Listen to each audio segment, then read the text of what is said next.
আওয়ামী লীগের কেউ ব্যক্তি হিসেবে নির্বাচন করলে সরকারের কোনো অসুবিধা নেই, ব্রিফিংয়ে প্রধানমন্ত্রীর তথ্য উপদেষ্টা।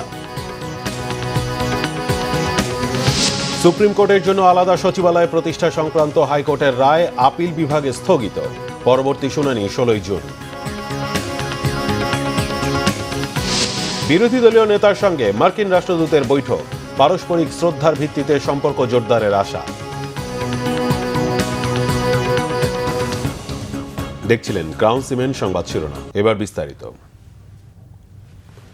প্রধানমন্ত্রীর তথ্য উপদেষ্টা ডাক্তার জাহিদুর রহমান বলেছেন, ভারতের কেন্দ্রীয় সরকার পুশিন করে বাংলাদেশকে চাপে রাখতে চাইছে, এটা মনে করছে না সরকার। তবে পশ্চিমবঙ্গের নির্বাচনে দেওয়া প্রতিশ্রুতির কারণে সীমান্তে উত্তেজনা তৈরির চেষ্টা করা হচ্ছে। ভারত চায় বাংলাদেশের সাথে সম্পর্ক এগিয়ে নিতে। সচিবালয়ে সমসাময়িক নানা বিষয়ে সংবাদ সম্মেলন করেন প্রধানমন্ত্রীর তথ্য উপদেষ্টা ডাক্তার জাহিদুর রহমান। এ সময় তিনি জানান, স্থানীয় সরকার নির্বাচনে ব্যক্তি হিসেবে যে কেউ অংশ নিতে পারবেন, সে কোন দলের সেটা বিবেচনায় নেওয়া হবে না। তবে কারো বিরুদ্ধে নৈতিক স্খলনের জন্য 2 বছরের সাজা হলে সেটা আইন অনুসারে ব্যবস্থা নেবে নির্বাচন কমিশন।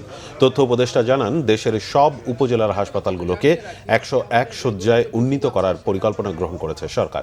এখন পর্যন্ত মাত্র 8টি উপজেলায় 101 শয্যা হাসপাতাল বিদ্যমান। দ্বিতীয় পদ্মা সেতু নির্মাণে পরামর্শক প্রতিষ্ঠান নিয়োগ করেছে সরকার। দ্রুত সময়ের মধ্যে তা বাস্তবায়ন করা হবে বলে জানান তিনি। তথ্য উপদেষ্টা জানান, শিশু রামিসা হত্যা ও ধর্ষণ মামলা নজিরবিহীনভাবে দ্রুত গতিতে সম্পন্ন হয়েছে। প্রত্যেকটা পাবলিক বিশ্ববিদ্যালয় এবং বড় কলেজগুলোতে পর্যায়ক্রমে ছাত্র সংসদ নির্বাচন হবে বলেও জানান ডাক্তার জাহিদুর রহমান। পুশিনের ব্যাপারটা যদি বলি, আসলে আমি যেটা বলেছি, ভারত সরকার এই ইন্টেনশনে করছে না যে বাংলাদেশকে চাপে রাখতে হবে, আমি এটা বলছি। বাংলাদেশ সরকারের সাথে সম্পর্ক উন্নয়নে তাদের আন্তরিক চেষ্টা আছে বলে আমি বিশ্বাস করতে চাই। তারা বলছেন, তাদের সাথে যখন ইনফর্মালি কিছু কথা কারো কারো লেভেলে আমারও হয়েছে, আমার মনে হয়েছে, বলেছি এটা যে পশ্চিমবঙ্গে যে সরকারটা এখন দায়িত্বে আছে, সেই সরকারের একটা নির্বাচনী ম্যানিফেস্টো ছিল, সেটার এক ধরনের ফল হিসাবে এই ঘটনাটা ঘটছে। এটা আমাদের সাথে সম্পর্ক খারাপ করব এইভাবে ব্যাপারটা হয়তো না। 31 শয্যা 50 শয্যার, মানে দুরকম ভাবে থাকে, 31 শয্যার আছে, 50 শয্যার আছে, সবগুলোকেই 101 শয্যায় উন্নীত করা হবে। সুপ্রিম কোর্টের জন্য আলাদা সচিবালয় প্রতিষ্ঠার নির্দেশ দিয়ে হাইকোর্ট যে রায় দিয়েছিলেন, আপিল নিষ্পত্তি না হওয়া পর্যন্ত ওই রায় স্থগিত করেছেন আপিল বিভাগ। একই সঙ্গে হাইকোর্টের রায়ের বিরুদ্ধে করা আপিল শুনানির জন্য আগামী 16 জুন দিন ঠিক করে দিয়েছেন সর্বোচ্চ আদালত। প্রধান বিচারপতি জুবায়ের রহমান চৌধুরীর নেতৃত্বাধীন 4 সদস্যের আপিল বিভাগ আজ এ আদেশ দেন। বর্তমান সংবিধানের 116 অনুচ্ছেদ অনুযায়ী বিচার কর্ম বিভাগে নিযুক্ত ব্যক্তিদের এবং বিচার বিভাগীয় ম্যাজিস্ট্রেটদের নিয়ন্ত্রণ ও শৃঙ্খলা বিধান রাষ্ট্রপতির উপর ন্যস্ত। 1972 সালের মূল সংবিধানের 116 অনুচ্ছেদ অনুসারে অধস্তন আদালতের নিয়ন্ত্রণ ও শৃঙ্খলা সংক্রান্ত বিষয় ন্যস্ত ছিল সুপ্রিম কোর্টের উপর। তাই সংবিধানের 116 অনুচ্ছেদ এবং 2017 সালের জুডিশিয়াল সার্ভিস শৃঙ্খলা বিধিমালার বৈধতা চ্যালেঞ্জ করে এবং বিচার বিভাগের জন্য আলাদা সচিবালয় প্রতিষ্ঠার নির্দেশনা চেয়ে 2024 সালের 25 আগস্ট সুপ্রিম কোর্টের 10 জন আইনজীবী রিট করেন। ওই রিটের পরিপ্রেক্ষিতে গত বছরের 2 সেপ্টেম্বর বিচারপতি আহমেদ সোহেল ও বিচারপতি দেবাশিস রায় চৌধুরীর হাইকোর্ট বেঞ্চ রায় দেন।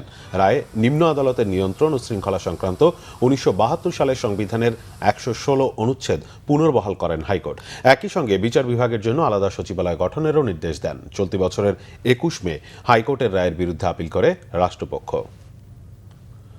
পারস্পরিক শ্রদ্ধা ও সহযোগিতার ভিত্তিতে বাংলাদেশ ও যুক্তরাষ্ট্রের মধ্যকার সম্পর্ক জোরদারের আশা প্রকাশ করেছেন জাতীয় সংসদের বিরোধী দলীয় নেতা ডাক্তার শফিকুর রহমান।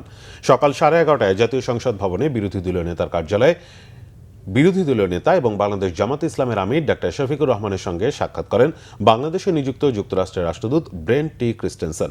বৈঠকে নির্বাচন পরবর্তী বাংলাদেশের সামগ্রিক রাজনৈতিক অর্থনৈতিক পরিস্থিতি, আসন্ন জাতীয় বাজেট, দ্বিপক্ষীয় বাণিজ্য ও বিনিয়োগের সম্ভাবনা, বাংলাদেশ যুক্তরাষ্ট্র সম্পর্কের বিভিন্ন দিক সহ পারস্পরিক স্বার্থ সংশ্লিষ্ট নানা বিষয়ে আলোচনা হয়।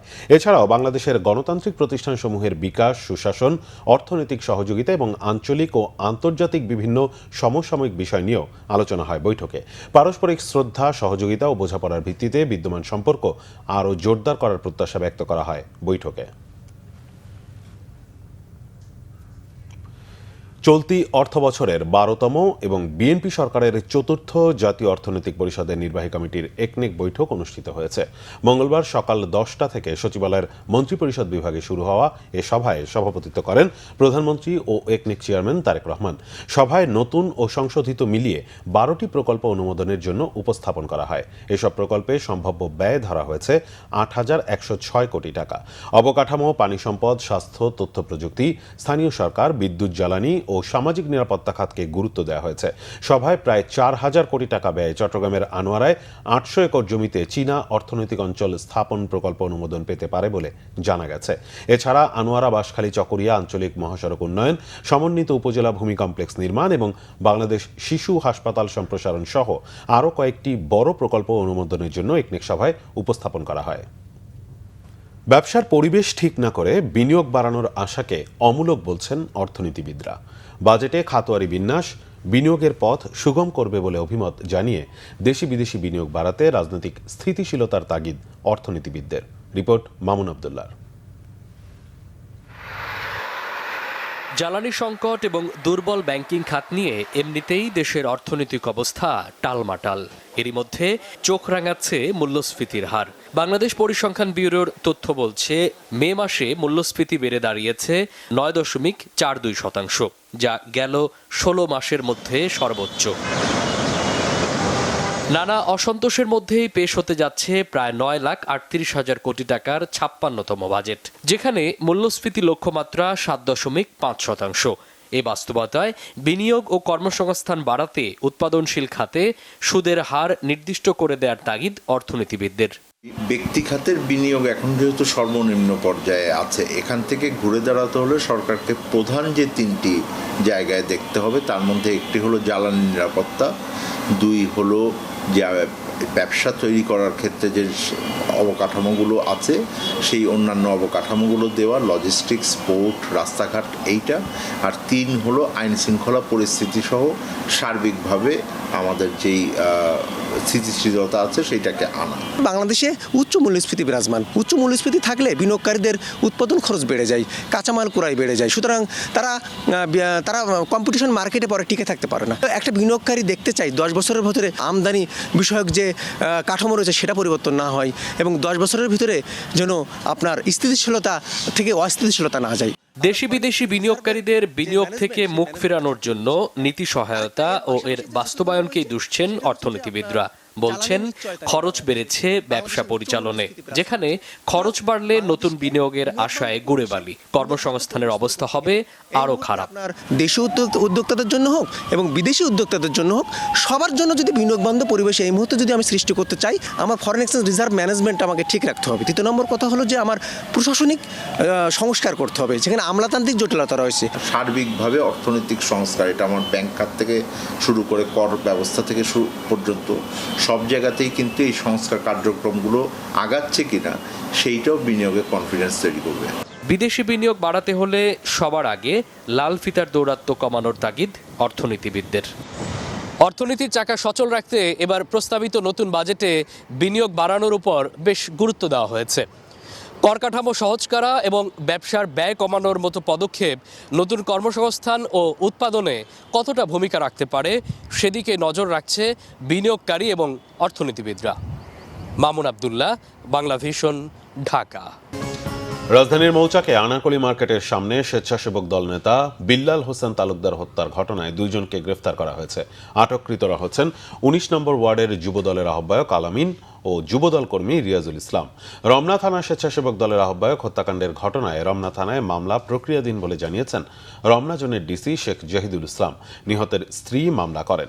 এ প্রসঙ্গে ডিএমপির গণমাধ্যম বিভাগের ডিসি এনএম নাসিরউদ্দিন বলেন, এই ঘটনায় আইনশৃঙ্খলা বাহিনী কাজ করছে। প্রাথমিকভাবে ধারণা করা হচ্ছে মার্কেটে ফুটপাত দখলের আধিপত্য নিয়ে এই দ্বন্দ্ব। আনারকলি মার্কেটের সামনে সোমবার রাতে যুবদল নেতা দিদারুল ইসলাম বাবুর সঙ্গে কথা কাটাকাটির এক পর্যায়ে ছুরিকাঘাতে আহত হয় বিল্লাল হোসেন তালুকদার। পরে ঢাকা মেডিকেলে নেওয়া হলে কর্তব্যরত চিকিৎসক তাকে মৃত ঘোষণা করেন। টাঙ্গাইলের সখীপুরে দাঁড়িয়ে থাকা বাঁশ বোঝাই ট্রাকের পেছনে মুরগি বোঝাই পিকআপ ভ্যানের ধাক্কায় পিকআপের চালক সহ 4 জন নিহত হয়েছে। এ ঘটনায় ট্রাকের একজন গুরুতর আহত হয়েছে। ভোর 4:30টার দিকে সখীপুর সাগরদিঘি সড়কের কালিয়া ঘোনারচালা এলাকায় এ দুর্ঘটনায় নিহতরা হলেন পিকআপের চালক নুরনবী, হেলপার রফিকুল, সাগর ও সুমন। লাশগুলো থানায় নিয়ে গেছে পুলিশ। আহত জহিরুল ইসলাম ট্রাকই ছিলেন। স্থানীয়রা জানান, বাঁশ বোঝাই ট্রাকটি ঘটনাস্থলে দাঁড়িয়েছিল।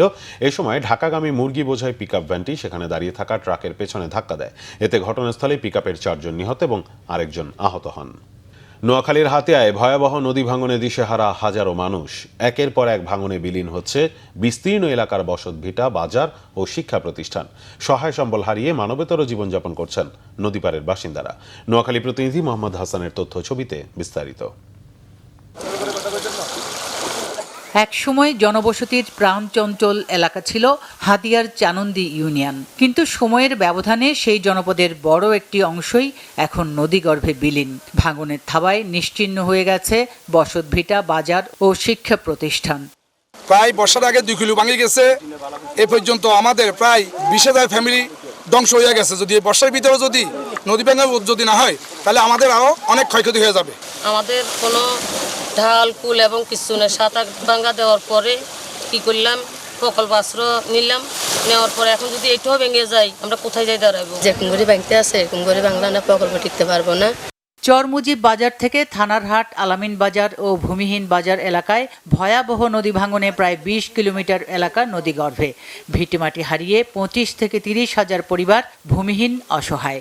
স্থানীয়দের অভিযোগ, নদী ভাঙন রোধে চানন্দি ইউনিয়নের 3 কিলোমিটার এলাকায় জিও ব্যাগ ও ব্লক নির্মাণে 62 কোটি টাকা বরাদ্দ দেওয়া হলেও এখনও প্রকল্পের টেন্ডার প্রক্রিয়া শেষ না হওয়ায় কাজ শুরু হয়নি। আমরা 2 নং চানন্দি ইউনিয়নবাসী নদী ভাঙ্গা সরবরাহ হয়ে গেছি।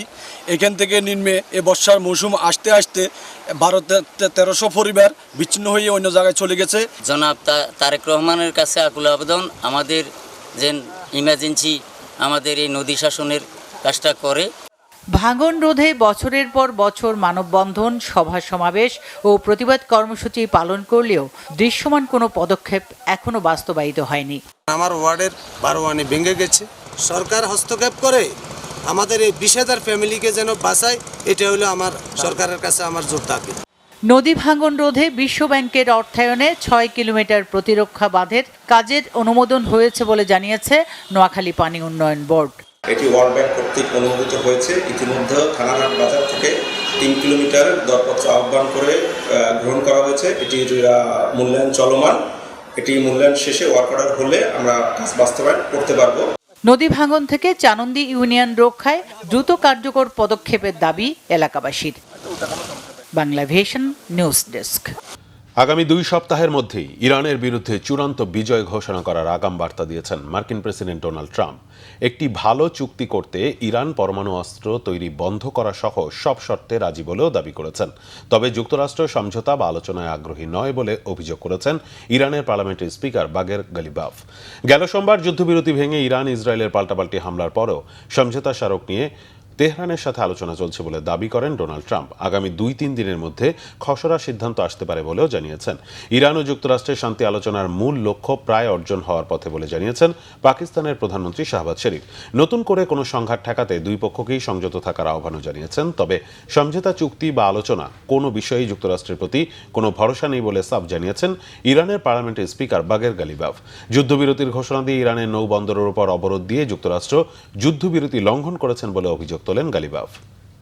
সংবাদ শেষ করব ক্রাউন সিমেন্ট শিরোনামগুলো আরেকবার জানিয়ে। আওয়ামী লীগের কেউ ব্যক্তি হিসেবে নির্বাচন করলে সরকারের কোনো অসুবিধা নেই, ব্রিফিংয়ে প্রধানমন্ত্রীর তথ্য উপদেষ্টা। সুপ্রিম কোর্টের জন্য আলাদা সচিবালয় প্রতিষ্ঠা সংক্রান্ত হাইকোর্টের রায় আপিল বিভাগে স্থগিত, পরবর্তী শুনানি 16 জুন। বিরোধী দলীয় নেতার সঙ্গে মার্কিন রাষ্ট্রদূতের বৈঠক, পারস্পরিক শ্রদ্ধার ভিত্তিতে সম্পর্ক জোরদারের আশা।